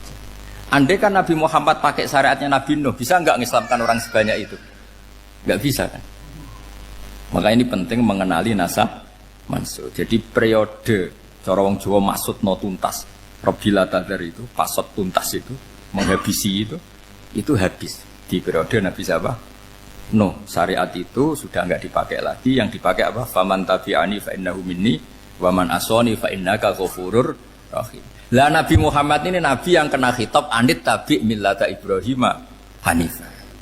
Jadi masternya Nabi Muhammad itu mentornya Nabi Ibrahim. Sehingga syariatnya ya faman tabi'ani fa innahu minni wa man asani fa innaka ghafurur rahim. Tidak syariat rabbil tadar alal ardi minal kafirina daya. Jelas ya. Jadi mengenali nasab mansur itu penting sekali karena kalau enggak Anda halakta wa ahlakta, kamu merusak diri kamu sendiri juga merusak orang lain karena menfatwakan hukum yang sebetulnya sudah berstatus mansukh hanya berdasar itu kan syariatnya nabi-nabi dulu. Syariat yang apa? Syariat yang enggak pernah terhapus hanya satu, usuluddin, yaitu tauhid, itu sama. Tapi kalau syariat itu beda-beda atau furu'iyah itu beda-beda. Yaitu tadi saya beri contoh era Nabi dulu kalau ada pakaian najis dipotong, dibuang. Era Nabi Muhammad dicuci. Orang kafir dihabisi oleh langit. Era Nabi Muhammad enggak boleh, bahkan didoakan Allahumma hdi qaumi fa innahum la ya'lam. Di Qur'annya apa? Wa in ahadum minal musyrikin astajaraka fa'jirhu hatta yasma'a kalamullah tsumma ablighu ma'mana. Jadi kalau ada orang kafir enggak boleh main dihabisin mereka, beri peluang untuk mengkaji kitabullah hatta yasma'a kalamullah. Kalau mereka sudah berpeluang ngaji, harus tsumma ablighu ma'mana, harus dijamin keamanan. Ya, karena apa? Dzalika bi annahum qaumul la ya'lamun. Bagaimanapun mereka memang karena tidak tahu. Nah, kenapa tidak tahu? Enggak. Karena tadi mereka tertutup oleh kultur yang beratus-ratus tahun. Babahnya mereka menyembah batu, menyembah berhala. Ya tahunya itu ya Tuhan. Bagaimana Anda bisa menjelaskan sesuatu yang sudah beratus-ratus tahun kan tidak gampang. Maka ada periode dimaklumi, apa? Kalau era sampean kan, mosok waktu disembah saking gobloknya orang, kamu lahir kan sudah nyembah Allah, tidak nyembah batu. Bayangkan kalau kamu jadi mereka. Wong perut kamu saja disuruh makan pizza sakit kok, karena saking lamanya makan sambal kan gitu. Kamu bilang perempuan Indonesia saja cantik kok, saking lamanya jadi orang Indonesia. Padahal orang Indonesia tanyakan orang Eropa, cantiknya di mana? Kamu lahir di Afrika, bilang orang Afrika itu cantik, tanyakan orang Eropa, cantiknya di mana, hitam gitu kok. Jadi orang itu pasti terkooptasi oleh sekelilingnya. Orang Afrika akan bilang, wanita Afrika itu cantik. Coba tanyakan orang Eropa, cantik apa enggak? Belas. Orang Eropa yang kulitnya gitu, kata orang Eropa indah, kata sampean. Koyok anaknya kebo katanya, boleh jadi. Jadi orang itu akan terkooptasi oleh sekelilingnya. Bayangkan kalau semua orang nyembah berhala, terus kamu ndak, alasan kamu apa? Kan menentang mayoritas. Dan itu berat. Maka dimaklumi oleh Allah, dzalika bi annahum qaumul la ya'lamun fi manah panyeruarah. Nah, pemakluman ini yang mulai sekarang terkikis. Orang main pukul saja enggak mau ngaji. Enggak mau ngaji Quran secara kafah. Jadi fatwanya Islam kafah tapi ngajinya Quran enggak kafah. Ngambil 1-2 potongan ayat dipakai dalil. Jadi Islamnya inginnya kafah tapi ngajinya Quran enggak. Kalau kafah ya hafal 30 juz itu. Kalau mau kafah ya hafal berapa? 30. Makanya saya sering bilang, saya sering dinasihati orang karena belum tahu saya ini hafal Quran. Bapak harusnya Islam itu kafah. Kata saya ya dimulai dari konsep Islam itu kafah dulu. Apa ya hafal Quran secara kafah. Jadi ini penting saya utarakan. Bahaya sekali orang mengenali Islam tanpa mengenali nasab mansuh. Karena beberapa syariat Nabi sebelum kita itu berstatus mansukhah. Terus contoh berikutnya, ini nasa mansuh antar Nabi apa khusus internal Nabi? Antar Nabi aja gak selesai nih sampai subuh aja gak selesai. Contoh yang paling keren mungkin cowok semua senang. Nabi Dawud dulu istrinya berapa? 99. Nah itu kalau masih halal itu kan berarti jenengan tuh punya istri berapa? Wah kan ngeri betul. Punya satu aja repotnya gitu apalagi berapa? Punya 99. Terus kamu bilang gini, ini kan syariatnya Nabi Dawud, Nabi kan bisa diikuti. Pernah ada periode di mana seperti itu boleh. Jadi makanya mau tidak mau ngenali nasah mansuh itu harus. Kalau enggak ya kamu masih berkeyakinan boleh beristri berapa? Nah ini penting saya utarakan. Makanya Sayyidina Ali itu kalau ngetes calon mubaligh, kira-kira kalau Kemenak dulu inginnya apa? Sertifikasi apa? Mubaligh. Itu tanyanya gitu. Ta'rifun an-nassa wal mansuh, kamu apa tahu nasa mansuh? La. Jawabnya Sayyidina Ali, halak tahu ahlak tahu. Kamu orang yang rusak. Karena tadi takutnya ada syariat yang sudah mansukhah dipakai. Itu tadi misalnya kita ini tidak umatnya Nabi Nuh, tapi pakai syarat Robbila tadar alal ardi minal kafirina. Terus ketiga begini, misteri manusia itu. Dan ini kita tidak pernah tahu sampai kiamat, tapi ini ilmu harus kita diskusikan. Misalnya saya ini namanya Bahauddin. Saya sekarang hidup sampai 2019 sekarang. Kan hanya Allah yang tahu berapa turunan saya sampai kiamat dan statusnya kayak apa. Donald Trump juga gitu. Donald Trump itu sekarang kafir, tapi kita tidak pernah tahu nanti turunan keberapa ada yang Muslim. Lah turunan yang calon Muslim ini diletakkan di mana kita tidak tahu. Yang jelas kalau kamu bunuh itu katut itu. Artinya gini, logika membiarkan orang kafir itu ya ada logikanya. Nah, logika membunuh karena mereka mau membunuh kita ya ada logika fikihnya, karena kalau kita ada membunuh dibunuh. Makanya semuanya hukum ini terus bergantung al-hukmu yaduru ma'ilatihi wujudan wajib. Di sini terus dipertemukan. Makanya semua nabi itu kalau yang namanya membunuh pasti pas perang saja, karena ini kondisi yang memang pilihannya hanya dua, kalau nggak dibunuh ya membunuh. Ada duel lah. Maka ini butuh kajian fikih dan orang nggak boleh subjektif dalam hal ini. Saya ulang lagi, tidak boleh subjektif karena tadi orang yang kamu katakan sekarang misalnya Zaid, kamu itu bodoh sekali. Kenapa bodoh? Nggak hafal Quran, nggak pernah kuliah, nggak pernah ngaji. Ternyata Zaid ini bersemayam calon anak yang alim alama hafal Quran, namanya Umar, tapi masih jadi sperma. Suatu saat Zaid itu punya anak alim alama, kan banyak orang tidak bisa baca Quran punya anak hafid, banyak nggak di Indonesia? Banyak nggak petani yang punya anak dekan? Petani punya anak dekan, yang dekan punya anak naik kelas saja susahnya bukan main. Banyak kan? Nah ketika dibalik nanti ada dekan punya anak goblok, yang petani punya anak dekan, pinter mana? Kita tidak pernah tahu. Makanya ini kan ya sudah, kalau nggak pernah tahu ya bilang saja wallahu alam, kan selesai. Daripada keminter keliru kan ada wallahu alam. Makanya cerita favorit guru saya Kiai Haji Maimun Zubair itu punya apa namanya Kiai Zubair. Itu cerita favoritnya itu ada santri namanya Soleh. Soleh itu alim alama. Orang Madura itu cara berpikir kan kalau kiai saja alim seperti itu, apalagi bapaknya. Pas bapaknya main ke pondok, santrinya ada ribuan. Bapaknya main ke pondok itu, sholat itu ya gak bener, gak sesuai sunnah Rasul lah kira-kira gitu. Sudah sholat itu gak bener, apa-apa gak bener. Masih ditakwil sama santri Madura, karena orang Madura itu kultus. Mungkin khilaf itu satu khusus, pokoknya perlakuan khusus. Suatu saat saking bodohnya orang itu, kenceng tuh pikir musola. Wah ini gak bisa ditakwil lagi, akhirnya gak bisa ditakwil tuh gak. Wah ini sudah gak bener ini, gak bener. Singkat cerita santri tadi gak kuat matur ke kiainya, Pak Yai, jenengan sealim itu kok bapaknya segoblok itu. Kenapa? Ya, dia kencing pikir musola. Oh bapak saya itu pinter sekali. Kok bisa? Karena beliau yang memutuskan saya mondok sampai saya jadi alim alama seperti ini. Yang bodoh itu mbah saya. Yang bodoh itu mbah saya.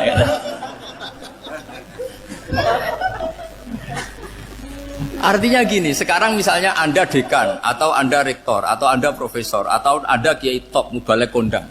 Anda mau balik kondang terus punya anak, gobloknya bukan main. Atau apalagi anaknya ketangkep KPK. Yang satu anaknya orang bodoh jadi dekan. Kalau kompetisi ini pinter mana coba? Ada ahli metodologi tapi anaknya itu terlibat narkoba. Yang ini petani utun, anaknya dekan. Kira-kira kalau dikompetisikan pinter mana? Anaknya pinter petani tadi. Yang ketika petani kamu vonis bodoh gitu. Tapi siapa tahu kalau ini menyimpan calon. Paham ya? Kita tidak pernah tahu. Makanya Quran selalu ngajari dalam ilmu sosial itu wa in adri la'allahu fitnatul lakum wa mata'un ila. Di dalam ilmu sosial itu kita harus jawab tidak tahu. Karena mudah. Makanya saya tadi pagi ngaji di direktorat, saya bilang, saya pernah diprotes orang, Gus kamu udah jelas 01 apa 02. Ya saya jawab gitu. Manusia itu makhluk yang paling gak jelas gitu. Sekarang soleh suatu saat bisa saja gak soleh. Yang sedang gak soleh suatu saat soleh. Sesuatu yang mungkin rubah kok kamu fanatik itu gimana? Nalarnya itu gimana? Coba kita tahu dulu Wahsy itu pembunuh Hamzah, akhirnya mati mukmin ya enggak? Padahal orang yang sangat dibenci Rasulullah karena membunuh Sayyid siapa? Hamzah. Sa'labah yang tukang itikaf di masjid akhirnya su'ul mati. Kita enggak pernah. Lah kalau enggak pernah tahu ya enggak usah terlalu fanatik biasa saja. Kayak jenengan seneng saya itu ya saya enggak tahu sampai kapan ya. Saya seneng sampean sampai kapan ya enggak tahu. Kayak suami istri itu. Pas nikah harmonis bulan madu sampai kapan bertanya. Yang jelas paling awet itu pasangan jelek itu pasti awet. Makanya jadi guyonan tuh. Pasangan itu jangan baik-baik gak awet, kalau jelek itu awet. Ternyata maksudnya cantik sama ganteng. Itu suatu saat pasti jadi jelek. Yang jelek sama jelek pasti jelek terus. Makanya jadi guyonan. Kalau pasangan jelek itu awet katanya. Tapi kalau pasangan baik, ternyata baik wajahnya itu pasti gak awet. Suatu saat pasti jelek, tapi yang jelek awet. Karena mulai dulu ya jelek sampai itu. Awet jeleknya maksudnya bukan. Ya jelas ya, jadi saya mohon sekali ini ilmu. Sampai ndak urusan, ini bukan urusan cocok ndak cocok, tapi ilmu. Ilmu harus kita dengar bahwa syariatnya para nabi itu yang sifatnya furu'iyah, tidak usuliyah, tidak tauhid itu potensi rubah. Sehingga mengkaji nasab mansukh itu satu keharusan seorang ulama. Makanya setiap ada syariat nabi hal hadis syariah mu'abbadah amla, mansukhah amla. Karena potensi itu tinggi. Kita tahu dulu semua nabi sholat menghadap apa? Baitul Maqdis. Era Rasulullah dipindah ke Ka'bah. Tapi kalau kamu katakan total Baitul Maqdis ya tidak juga. Nabi Ibrahim mulai dulu madhabnya ke Ka'bah. Tapi kalau Nabi Musa ke Baitul Maqdis.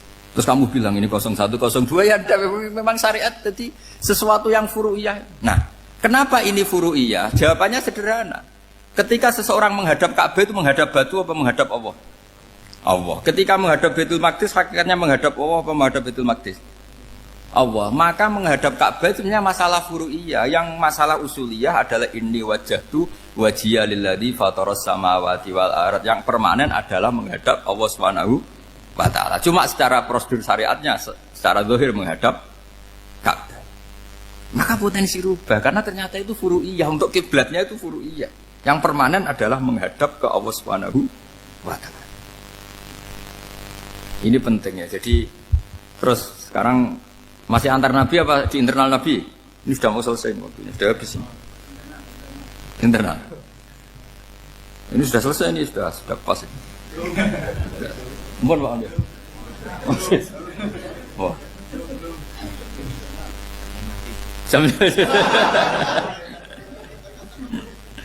Ini sudah. Sampai mana tadi? Diteruskan apa enggak? Sudah ya, sudah kayaknya sudah.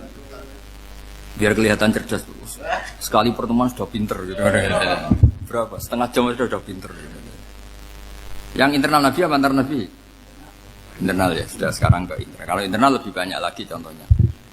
Yang masyhur tentu masalah Baitul Maqdis. Dulu Rasulullah pernah sholat menghadap Baitul Maqdis 16 bulan. Berapa? 16 bulan, kila 17. Pokoknya khilafnya hanya 16 dan 17. Kalau ada bilang 10 bulan berarti gak pernah ngaji khilafnya. Karena khilafnya itu hanya 17 sama 16. Akhirnya sama Allah diminta disuruh menghadap ke Ka'bah. Saya ulang lagi, itu tetap masalah antar nabi sebetulnya. Begini. Makom itu kalau dalam bahasa Arab bukan kuburan. Kalau di Indonesia kan makomnya Sunan Bonang itu kan kuburan. Kalau makom dalam bahasa Arab itu sesuatu yang pernah dipakai singgah, itu namanya apa? Makom. Lalu Rasulullah itu pertama di Medina itu madhep Baitul Maqdis itu 16 bulan. Orang Yahudi senangnya bukan main. Sampai mereka bilang gini, Muhammad tuh gaya-gaya nantok punya agama baru, tapi kiblatnya ikut kita. Baguslah anak itu katanya, masih tahu diri katanya. Bagus katanya itu masih tahu diri. Jadi senangnya bukan main orang Yahudi. Karena kiblatnya Muhammad sama dengan mereka. Ya tentu mereka jangkar Muhammad, bukan Sayyidina Muhammad atau Rasul Muhammad, karena mereka masih gak iman. Nabi itu ya agak tersiksa karena beliau secara gen turunan Nabi Ibrahim dan kiblatnya Ibrahim itu Ka'bah. Agak tersiksa tapi sami'na wa ata'na tetap madhab ke Baitul Maqdis berapa? 16 bulan.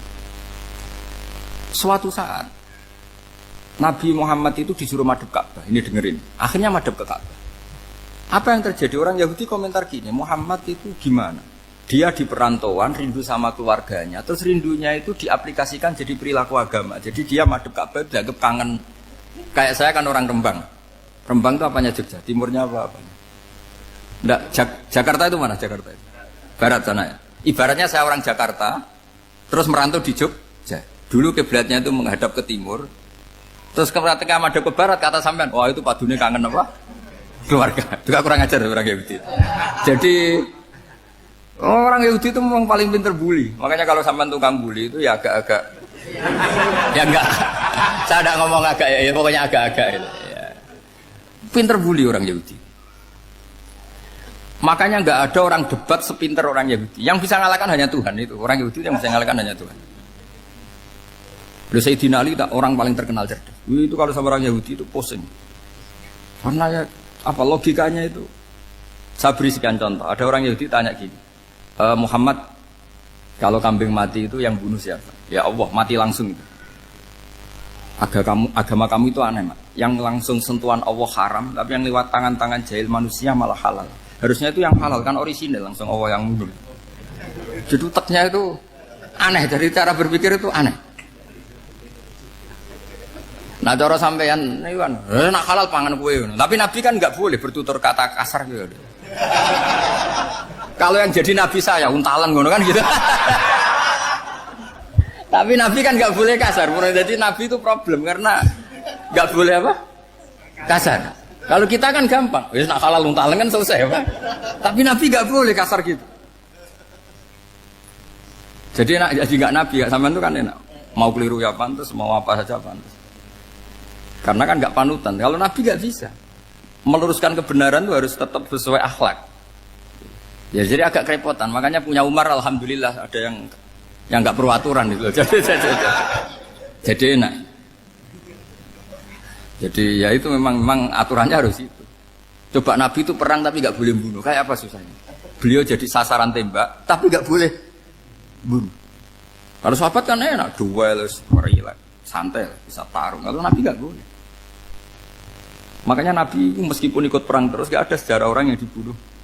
Ya hanya satu peristiwa itu pun dibaca orang kafir, ditangkis Nabi, pedangnya kembali ke dia mati. Tapi gak ada yang Nabi. Karena Nabi kalau pembunuh nanti itu terus kayak pendekar kan susah juga punya Nabi kok. Habis perang misalnya Nabi tanya, Muhammad habis serang berapa? 1000. Ya repot juga punya Nabi mantan apa? Pembunuh meskipun yang dibunuh orang kafir. Tapi kan kayak apa ya? Fitrah manusia itu akan menolak kepemimpinan orang yang gitulah pokoknya gak bisa diterangkan itu. Makanya Nabi itu gak pernah bunuh meskipun kayak apa musuhnya tapi gak pernah bunuh. Untungnya di sekeliling orang-orang yang tadi. Jangan bilang itu suka bunuh ya, pokoknya perang gitu ya. Perang dengan bunuh itu beda loh ya. Kalau perang itu fair apa? Fair. Sampai mana tadi? Nabi Ibrahim ya tadi. Makom tadi saya ulang lagi. Nabi Muhammad menghadap ke Baitul Maqdis itu hanya Allah nuruti. Ini loh Nabi betul. Tahu betul bahwa di antara syariat adalah Baitul Maqdis. Karena semua Nabi pernah berkiblat Baitul Maqdis. Tapi Nabi ketika menghadap ke Ka'bah, Nabi juga dibilangin sama Allah. Ini loh syariat yang benar. Karena Ka'bah juga kiblat sing a'taku. Lebih tua ketimbang Baitul Maqdis. Maka disebut Ka'bah Atiqah. Ilal Baitil Atiq. Kalau Quran bahasakan Ka'bah apa? Wal yatawafu bil Baitil Atiq. Atiq itu tua sekali. Ya sudah. Ketika berstatus tua itu orang Yahudi seneng, mergo roh kelirune Muhammad. Mereka nantang, Muhammad ayo debat terbuka. Nabi rawuh. Bagaimana Anda bilang Ka'bah itu kiblat tertua? Wong Ka'bah itu pertama yang menghadap sana itu ya kamu. Semua Nabi menghadapnya ke Baitul Maqdis. Terus Nabi Muhammad mulai berargumentasi ilmiah tadi. Enggak, Ka'bah itu kiblatnya Ibrahim. Jadi Ibrahim dulu itu yang mulai dulu kiblatnya itu di Ka'bah. Terus orang itu tanya, buktinya apa? Terus dijawab, fihi ayatum bayinatum maqam Ibrahim. Ternyata di situ ada jejak kakinya Nabi Ibrahim, yaitu batu yang diinjak beliau ketika bangun Ka'bah. Itu argumentasi ilmiah. Lah barang orang Yahudi kehilangan ilmu, itu gobloknya orang Yahudi. Makanya yang bisa mengalahkan Yahudi hanya Allah Subhanahu wa taala. Luang Ibrahim saja golongan kita, pengikut kita. Ibrahim itu pengikut Yahudi. Wah, itu Nabi mulai senyum-senyum, mulai tertawa-tawa. Wah, itu goblok, orang terdidik. Karena itu ibaratnya kayak kamu bilang Soekarno itu pengagum Puan Maharani. Kira-kira seperti itu. Soekarno itu pengikut Puan. Karena Yahuda itu Yahuda bin Yakub bin Ishak bin Ibrahim. Saya ulang lagi ya, nasabnya Yahudi ya Pak. Yahuda bin Yakub bin Ishak bin Ibrahim. Jadi Ibrahim itu mbah keempat dari Yahuda. Tapi karena mereka kalah debat, Ibrahim itu pengikut Yahudi. Itu sama dengan bilang apa? Soekarno itu pengikut Puan Maharani. Itu kan jadi aneh. Atau Gus Dur pengikut Mbak Yeni. Atau Basim Masari pengikut Mbak Yeni. Itu kan aneh. Wah, akhirnya sama Allah diingatkan.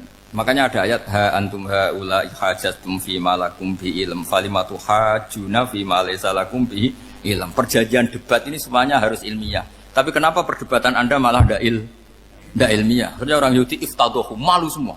Wah, semuanya Muhammad. Itu satu-satunya kekalahan orang Yahudi.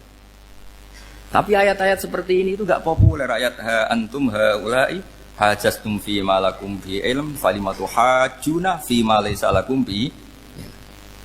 Jadi Islam, betapa hebatnya Islam. Kalau debat harus ilmiah. Dan Kanjeng Nabi menantang, ini perjanjian kita debat ini ilmiah. Kenapa sekarang jadi tidak ilmiah? Yaitu kamu mengatakan Ibrahim itu pengikut Yahudi. Padahal Ibrahim dengan Yahudi itu dulu Ibrahim. Makanya Yesus kalah, mat. Tapi tetap ra Islam. Tapi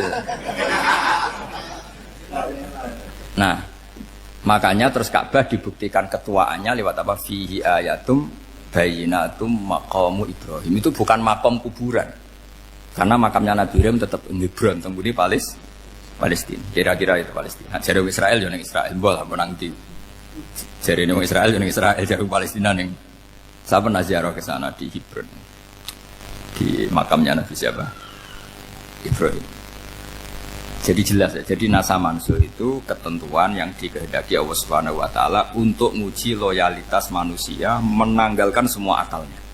Makanya saya mohon sekali siapapun yang ngaji saya dimanapun, sekali-kali manusia itu harus menanggalkan akalnya. Sekali Anda pakai akal, maka Anda akan ingkar dengan nasa mansuh. Nasa mansuh itu hukum yang direvisi, yang dibatalkan. Makanya orang Yahudi lagi-lagi pinternya orang Yahudi. Merovokasi orang-orang yang Islamnya belum kuat, diprovokasi gini. Ungzuru ila Muhammadin tahayyara fi din yukhillu yawman wa yuharrimu ukhra. Lihat itu Muhammad, dia kebingungan cara beragama. Kadang bilang A, besok bilang B. Jadi nasa mansub dianggap satu bentuk kebingungan. Gak kurang ajar tapi. Wah, akhirnya sebagian orang yang murtad. Makanya nasa mansub itu satu peristiwa yang menjadikan banyak orang murtad. Karena diprovokasi orang Yahudi bahwa itu bentuk kebingungan Muhammad. Akhirnya terus saya qulu sufa minan nasi ma wallahum al-qiblati mulati kanu aliyah. Nah, kelirunya orang Yahudi adalah ternyata nasa mansuh yang dipilih Rasulullah itu semuanya ada di Taurat dan Injil. Termasuk di Taurat dan Injil disifati dan Nabi yusolli ilal qiblatin, bahwa Nabi ini akan bersolat dengan dua kiblat. Makanya tetap ditantang. Qul fa'tu bit-taurati fatluha in kuntum shadiqin. Kalau kamu tidak percaya bahwa saya ini orisinil, ayo bareng-bareng mengkaji Taurat. Tapi mereka tidak siap mengkaji Taurat. Karena Taurat semuanya mendukung Rasulullah Muhammad SAW. Fatluha in kuntum shadiqin. Makanya ini penting sekali ngaji. Jadi perdebatan itu macam-macam. Dan itu pinternya orang Yahudi. Ungzuru ila Muhammadin tahayyara fi dini yukhillu yawman wa yuharrimu ukhra. Ini penting sekali. Makanya nasa mansuh itu uji loyalitas. Itu Imam Malik kalau mencontohkan ke Imam Syafi'i. Saya berisikan contoh fikih. Ini saya melanggar waktu ini. Ini sudah berapa? Saya yang tidak mengesahkan diri saya. Ya misalnya ini ya, ini kertas bawa ya, ini kertas saya bawa. Terus ini tak kasih uang misalnya, uang 100.000. Atau kalau contoh Imam Syafi'i dulu dididik Imam Malik begini. Ya Syafi'i, kalau kamu punya 2 budak, 2 pembantu, kalau dulu kan masih ada budak, 2 pembantu lah kira-kira. Seneng mana, yang cerdas sama yang goblok? Seneng yang cerdas. Kalau yang nurut sama yang bantahan, seneng yang nurut. Lah yang nurut itu yang goblok. Makanya tinggal dibalik saja. Kamu tak beda ya. Seneng mana punya istri yang cerdas apa yang goblok? Coba jawab. Atau ibu-ibu mbak-mbak ini, seneng mana punya suami yang cerdas atau yang goblok? Kalau cerdas gak bisa diakali. Tapi goblok nurut tapi ya kadang di sini-sini kan di sini. Nah, itu kan antar manusia. Masalahnya kita menghadapi Allah Subhanahu wa taala yang semua kita pasti bodoh. Kita menghadapi Allah Subhanahu wa taala yang semuanya kita pasti bodoh. Allah jelas ngendikan wa kanal insanu dzaluman jahula. Manusia itu banyak dolimnya. Dolim itu sifat mubalaghah. Kalau orang dolim sekali dolim, kalau sering zalum, kalau jahil biasa jahil, kalau banget jahili jahul. Bahasa Arab kan gitu memang. Ghafir, pengampun biasa. Kalau ghafur selalu mengampuni. Syakir, makanya sifatnya Allah Ta'ala ikut wazan fa'ul semua. Ghafur, syakur. Atau diikutkan wazan fa'al. Kalau goblok biasa jahil, goblok banget jahal kan itu. Kafir biasa kafir, kalau kafir banget kafar. Ya, jadi wazan balagha itu bisa fa'al, bisa fa'ul ya. Kafirin, kafar atau kafur. Paham ya? Malah ngaji nahwu. Ya, tapi ini memang perangkatnya ya. Ini kan perang mau tidak mau. Makanya misalnya Allah tidak suka kulla kafarin banget kafir ya, Pak. Paham ya? Kulla khawanin banget khianate. Kalau khain khianat biasa, kalau khawan sering khianat. Lah manusia itu kata Allah apa? Zaluman. Wis banget dolime, banget bodoh. Itu kalau yang ngarang hikam mencontohkan tuh gini, manusia itu pas bener saja salah, apalagi pas salah. Jadi manusia itu kata Imam yang ngarang hikam itu, man itu kanat mahasinhu masawiyah, fakih fala takunu masawihi masawiyah. Ketika baik saja buruk, apalagi ketika buruk. Coba kalau ada orang dermawan sama teman-temannya, tanyakan istrinya, duit dihambur-hambur, disekno konco ngalono bojo. Mesti itu. Teman yang sering silaturahim ke teman-temannya, kata temannya baik, senang silaturahim, tanyakan istrinya, oh meninggali wong. Jadi manusia pas baik saja ada buruknya, apalagi pas buruk. Makanya dulu bapak saya ngajarin saya istiqomah ya apik ya. Tapi kadang-kadang nak keterusan itu ora istiqomah ngangkangi, orang dia tidak punya kesempatan. Misalnya ada imam masjid ngimami terus sampai tua sampai mau mati. Itu istiqomah apa tidak memberi peluang yang lain? Tidak jawab saja. Jadi itu manusia. Jadi pas baik saja buruk, apalagi pas buruk. Kayak saya gini di sini ngajar baik, tapi saya ada tidak sopannya harus di atas. Padahal banyak orang sepuh, ada Pak On, ada beberapa yang kan terpaksa nggak sopan. Tapi hamen yang nyuruh, berarti hamen yang dosa. Kemarin-kemarin saya minta di bawah supaya ganjaran saya utuh. Ini gara-gara begini ganjaran saya ini agak terkredit terdebet itu karena itu. Saya teruskan. Jadi manusia itu punya sisi itu karena manusia itu dzalum dan jahil. Wa kanal insanu dzaluman. Problemnya ini ngadepi Allah yang selalu pinter, yang kita selalu bodoh. Misalnya gini, kamu ditanya Allah. Ini contohnya Imam Malik.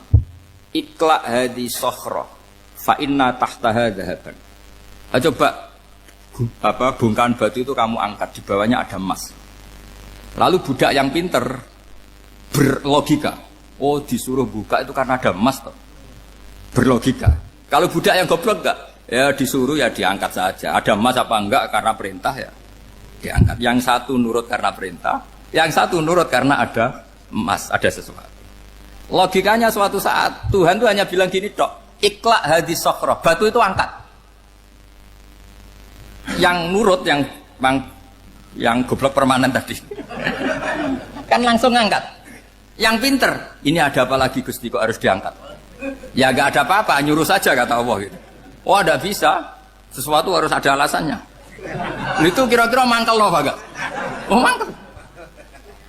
Nah, logikanya manusia seperti itu. Makanya dua murid pinter, di rakyat pinter, presiden ya susah mesti demo. Goblok ya susah di sini wong. Ini kan nggak ada pilihan. Memang manusia itu nggak ada pilihan. Nah sekarang masalahnya gini di fikih ini saya kembali lagi ke fikih. Pertanyaannya secara fikih begini. Misalnya iddah. Iddah itu seorang perempuan ditinggal mati suaminya atau ditinggal atau cerai. Itu kan ada namanya apa? Iddah. Iddah itu memastikan apa tujuannya? Memastikan rahim itu steril dari mani atau sperma zaut awal. Supaya nanti kalau dinikah orang lain tidak terjadi ikhtilatul ansab, nasab. Oke, berarti iddah kita beri argumentasi secara ilmiah li baro'ati rohmi. Jadi misalnya Zaid menceraikan istrinya Sri dalam keadaan masih bisa haid. Iddahnya 3 kali masa suci. Wal mutallaqatu yatarabbasna bi anfusina salah satu guru. Lalu karena secara teori medis kalau haid berarti bukti tidak hamil. Apalagi kalau haidnya terulang-ulang sampai 3 kali pasti tidak hamil. Sehingga kalau nanti dinikahi orang lain pasti kalau ada anak ya anaknya zaud sani atau zaud kedua. Berarti alasan iddah li baro'atir rohmi. Oke, kita sok pinter, sok bijak. Pertanyaannya adalah, sekarang sudah baru 1 bulan, suaminya di Malaysia, nggak pernah ngumpuli. Dicek di medis juga berbukti tidak hamil. Apakah boleh tanpa iddah? Semua ulama mengatakan tidak boleh. Tapi ini kan rahimnya jelas bersih. Ya karena iddah itu nuruti perintah pangeran, pokoknya tetap iddah. 3 kali masa suci. 3 kali masa suci atau masa haid. Itu ada perdebatan ulama. Tapi kan ini terbukti bersih, Gus. Meskipun terbukti bersih, kata Allah harus iddah 3 bulan atau berapa? Kira-kira 3 bulan, 4 bulan ya tetap harus iddah.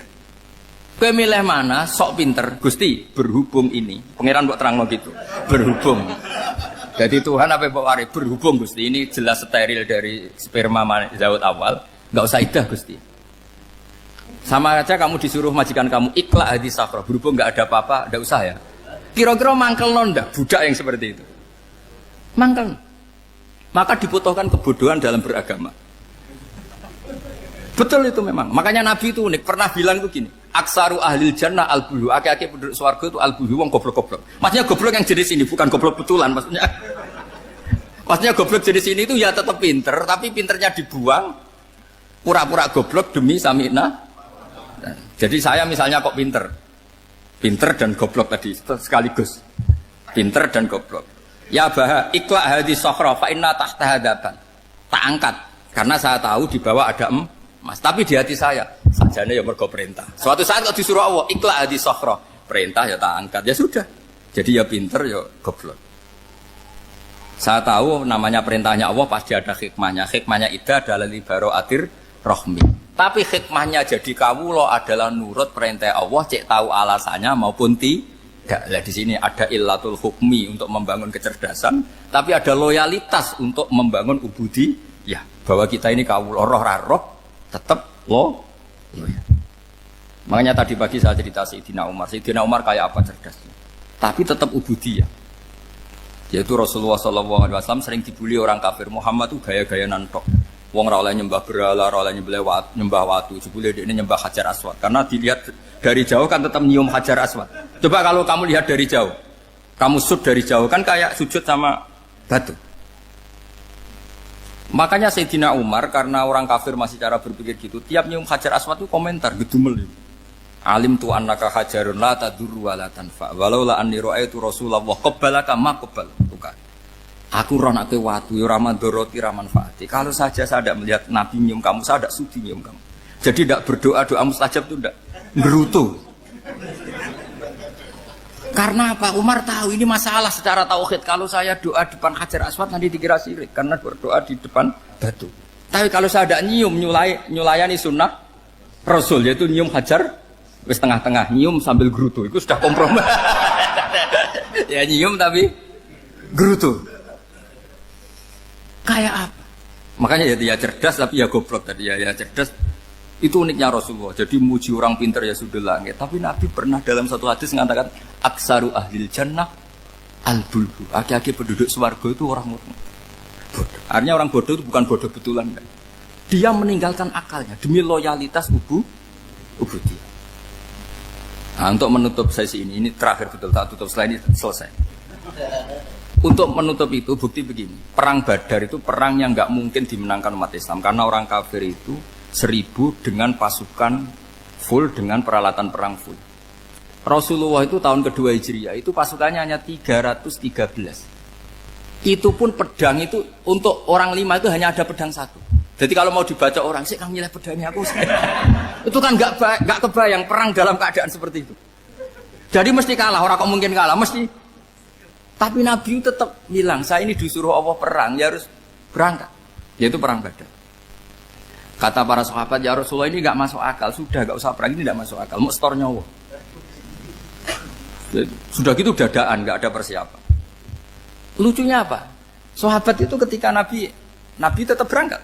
La akhrujanna walau waqti. Nabi menginginkan saya tetap berangkat meskipun sendi. Setelah Nabi berangkat sekian meter, tuh sahabat ikut semua. Kata Nabi, lah kamu kok ikut? Ya ikut saja. Kata kamu mesti kalah. Ya anggap saja setor nyawa. Demi loyalitas pada jenengan. Itu makanya nggak ada periode sebaik periode sahabat. Tapi yang gerutunya jalan. Karena gerutu ini bawaan ilmiah. Makanya kita loyal sama presiden. Tapi yang nggak cocok ya gerutunya jalan. Tapi bawaan mencintai Indonesia tetap jaga stabilitas. Itu bawaan cinta Indonesia, bukan cinta pejabatnya kadang. Gerutunya jalan, tapi bawaan loyal sama Indonesia tetap mengaku. Bawaan loyal sama Rasulullah tetap ikut perang, bawaan akal karena nggak masuk akal ya gerutu. Dan itu uniknya Quran itu mengapresiasi itu dan dianggap nggak masalah. Saya bacakan ayatnya. Kama akhrajaka rabbuka min baitika bil haqq wa inna fariqam minal mu'minina lakarihun yujadilunaka fil haqqi ba'dama tabayyana ka'annama yusaquna ilal mauti wa hum yanzurun. Peristiwa Badar ada peristiwa kamu itu keluar untuk perang. Sahabat kamu ngikuti, tapi mereka lakarihun, enggak senang sebetulnya. Karena enggak masuk akal. Ya gremeng tapi ya derek.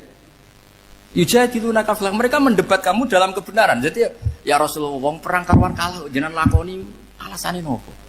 Lah kok melok? Ya saya harus ikut jenengan kan jenengan Nabi. Itu unik. Kalau orang sekarang mana mau, kalau gak masuk akal gak mau melakukan. Coba misalnya istri kamu belajarnya dikurangi. Anggap saja petualangan latihan hidup di masa lalu. Gak mau. Padahal petualangan itu hal yang indah. Petualangan itu kan hal yang indah. Kan gak mau. Oh ngirit ayo alasan. Tapi lucunya kalau dijak camping bermiskin-miskin di hutan mau. Karena karpe dhewe, tapi tak suami yang ngongkon. Ayolah seminggu ini kita model miskin, anggap saja petualangan masa lalu. Enggak mau. Karena pinter, apa? Coba kalau bodoh. Ya ngono ya apa-apa Mas.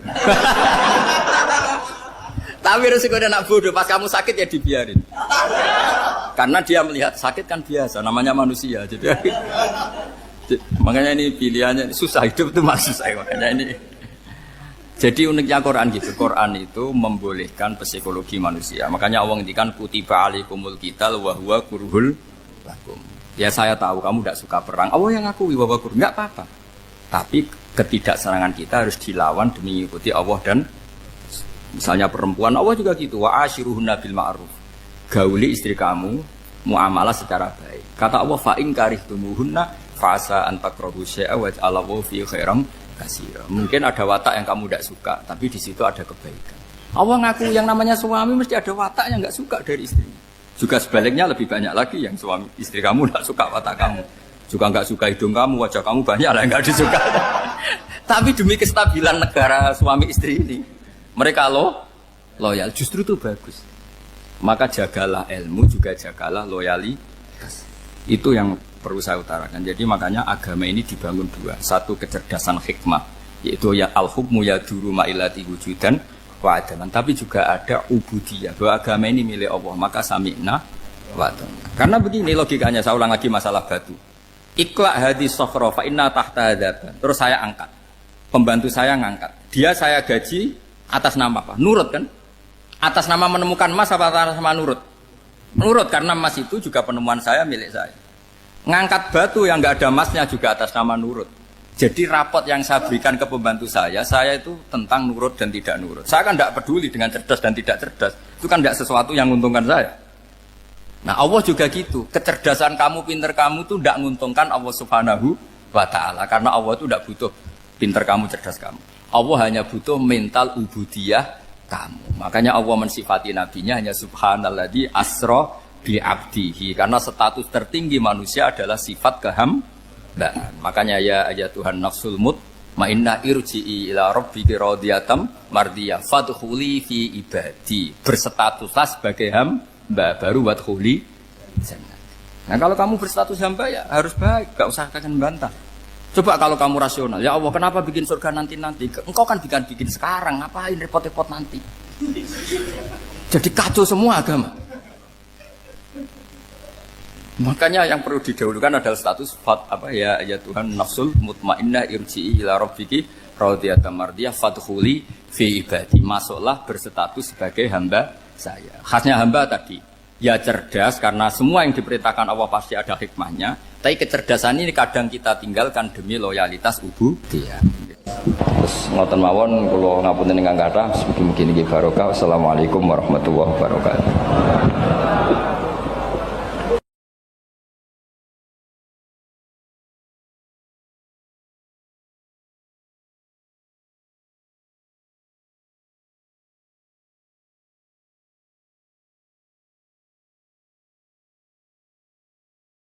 Ono bajingan kondang, gak tahu konangan. Atau koruptor paling gampang. Koruptor urung ketangkep KPK. Terus dicolong. Iku sing njupuk barang ning omahe terus darani maling. Padahal luwih maling koruptore. Dieling-eling nggih, kula baleni malih iki pentinge ngaji ya. Dadi aja geman iktimat mbek barang sing ora wujud. Demokrasi itu tidak wujud. Hak asasi manusia ya tidak wujud. Ini tidak bisa Anda buat pegangan supaya nak ketemu Allah Subhanahu wa taala. Mergo barange ora wujud.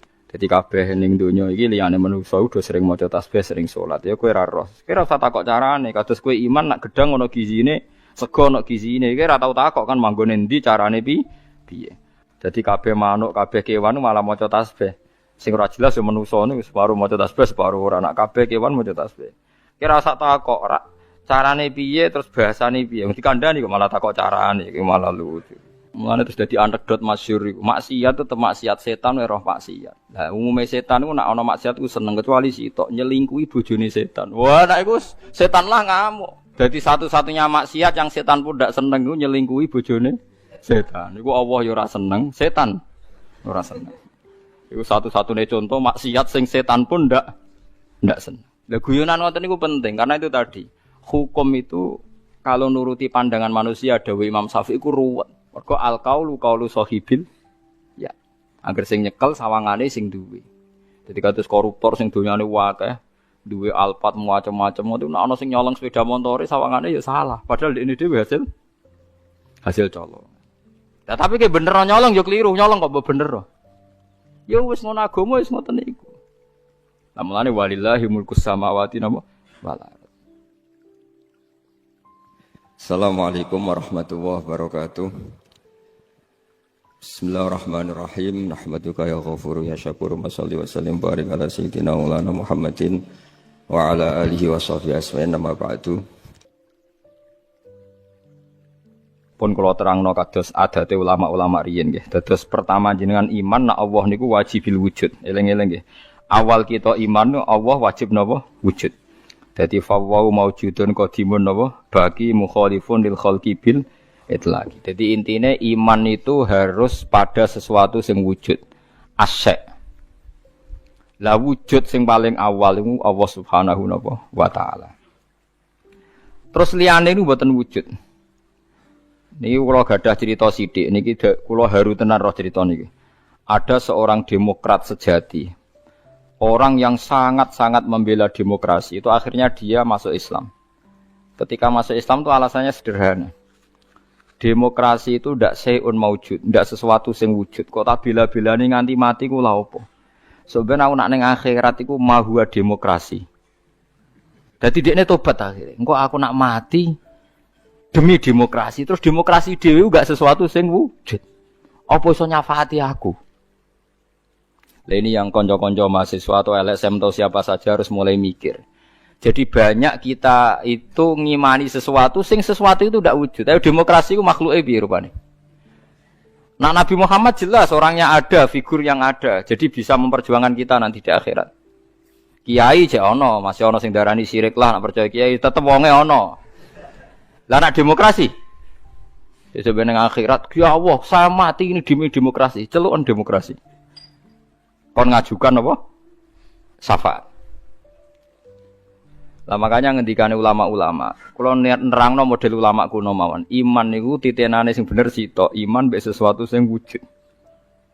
Demokrasi itu tidak wujud.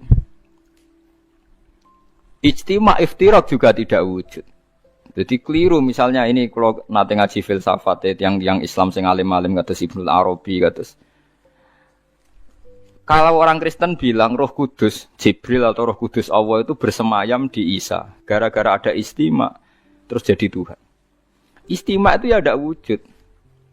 Iftirak juga ada wujud. Rungokno tenan nggih. Misalnya ini HP, ini yang saya pegang tangan kanan apa? HP.